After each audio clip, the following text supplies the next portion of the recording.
ko'rayotgan o'sha sarvqomatlardan ham sarvqomat edi. Siz o'sha internetda tomosha qilib o'tirgan go'zallardan ham go'zal edi.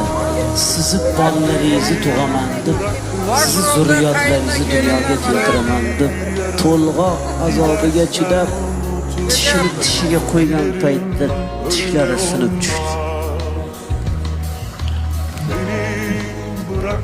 Kechalari yarim tunda uyg'onib, bolangizga alla aytganda ko'zlari qizarib, bedorlikdan, uyqusizlikdan ko'zlarining nurini yo'qotdi.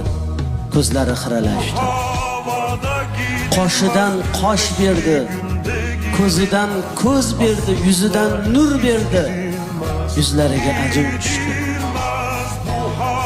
Siz ayolingizni qanchalik go'zal ekanligini ko'rmoqchi bo'lsangiz, farzandlaringizga qarang.